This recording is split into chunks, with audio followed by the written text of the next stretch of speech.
كنا لنهتدي لولا أن هدانا الله لقد جاءت رسل ربنا بالحق الصلاة والسلام وتحية والإكرام على سيد يسلم ما في الوجود سر الله في كل موجود نقطة دائرة الوجود صاحب لواء الحمد والمقام المحمود مولا ومولا الثقلين جد الحسن والحسين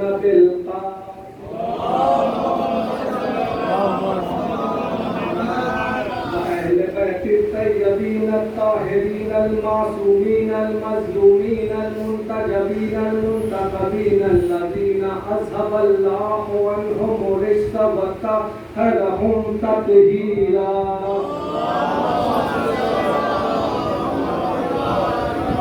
أما بعد فقد قال الله تبارك وتعالى وقوله الحق بسم الله الرحمن الرحيم قل إن كنتم تحبون الله فاتبعوني يحببكم الله ويغفر لكم ذنوبكم والله غفور رحيم قل أطيعوا الله ورسوله فإن تولوا فإن الله لا يحب الكافرين. صلوات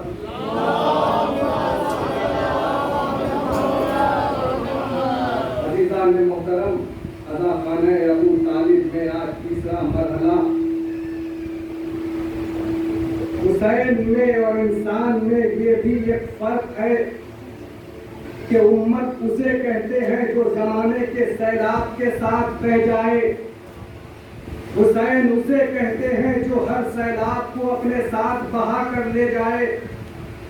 زمانہ گردش کی ٹھوکروں میں پروان چڑھتا ہے اور گردش حسین کی قدموں کی ٹھوکروں میں رہ کر عزت و افتخار محسوس کرتی ہے. زمانہ تاریخ کا محتاج ہے, تاریخ حسین کی محتاج ہے. زمانہ تاریخ کے صفات کا محتاج ہے, حسین تاریخ کا محتاج نہیں ہے, بلکہ تاریخ وہ ہے جو حسین سے شروع ہو اور حسین پر ختم ہو.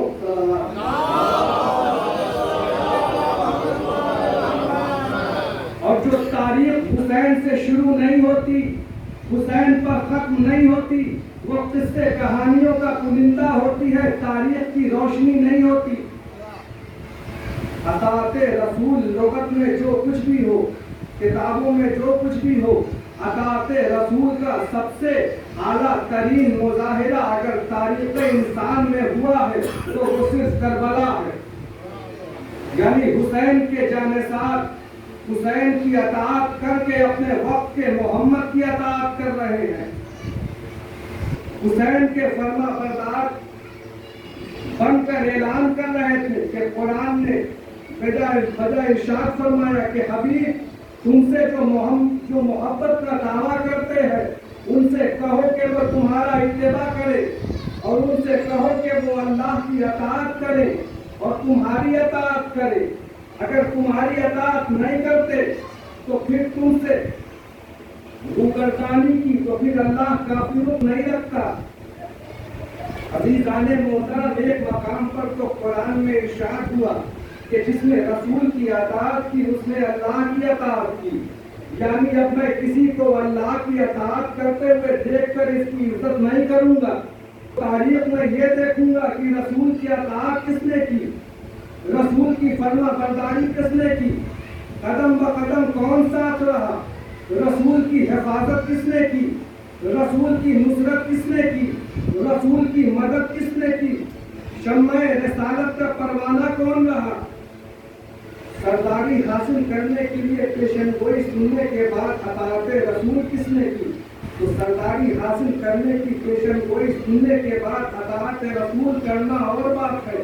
نصرت رسول میں اپنی سرداری کو داؤ پر لگانا صرف ابو طالب کا کام ہے. خدا کے یہاں عزت کا پیمانہ وفائے محمد ہے. وفاداری اطاعت کی محتاج ہے, اور اطاعت معرفت پر مبنی ہے, معرفت علم پر مبنی ہے. علم دروازے پر ہے, درباروں میں نہیں ہے. علم دروازے پر ہے,